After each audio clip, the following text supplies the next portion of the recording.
Thank you Shri Chandrashekhar honourable member. धन्यवाद सभापति जी। नाभ की ऊर्जा कोई साधारण क्षेत्र नहीं है। यह सीधे सीधे जन सुरक्षा, पर्यावरण और आने वाली पीढ़ियों से जुड़ा विषय है। ऐसे संवेदनशील क्षेत्र में निजी कंपनियों को प्रवेश देना गंभीर चिंता का विषय है। सरकार कहती है कि निजीकरण से दक्षता आएगी, लेकिन मेरा प्रश्न है, यदि दुर्घटना होगी तो जवाबदेह कौन होगा और पीड़ितों को न्याय कैसे मिलेगा?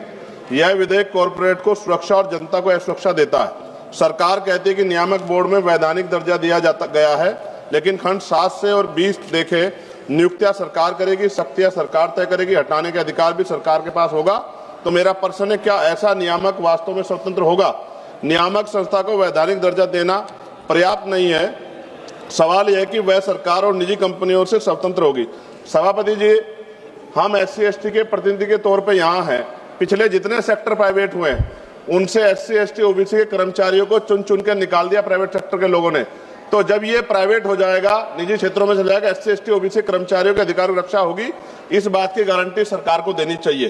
खंड 3, 7 और 9 के माध्यम से नाभ के क्षेत्रों में निजी कंपनियों को लाइसेंस और सुरक्षा प्राधिकार देकर प्रवेश का रास्ता खोला गया है, लेकिन मेरा प्रश्न है, क्या मुनाफे पर चलने वाली कंपनियां सुरक्षा को सर्वोपरि रखेंगी? महोदय, परमाणु दुर्घटना की कीमत कंपनी देश की जनता को चुकानी पड़ती है। खंड 11 से 15 स्पष्ट करते हैं कि नाभ के दुर्घटना की स्थिति में जवाबदेही को सीमित और नियंत्रित कर दिया गया है। यह विधेयक 2010 के नागरिक नाभ के दायित्व कानून की मूल भावना को कमजोर करता है। खंड 12 और 13 में प्राकृतिक आपदा, आतंकवाद जैसे वाहनों के तहत देयता से छूट और सीमा तय की गई है।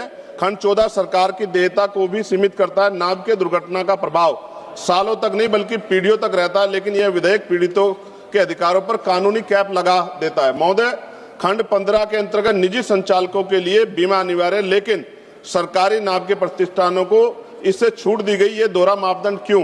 क्या सरकारी संयंत्रों में दुर्घटना नहीं हो सकती है? खंड 5 और 25 के तहत यूरेनियम, थोरियम अन्वेषण और संवेदनशील गतिविधियों पर केंद्र सरकार का पूर्ण नियंत्रण स्थापित किया गया है, लेकिन विस्थापन, जल प्रदूषण, रेडियोधर्मी कचरे पर स्थानीय जनता की सहमति और पारदर्शी जन सुनवाई का कोई मजबूत प्रावधान नहीं है। अंत में सभापति जी, हम विकास के खिलाफ नहीं, लेकिन जन सुरक्षा कीमत पर विकास स्वीकार्य नहीं। इसलिए मेरी मांग है कि इसको JPC में भेजा जाए। धन्यवाद। जय भीम, जय Bharat. Thank you Shri NK प्रेमचंदर।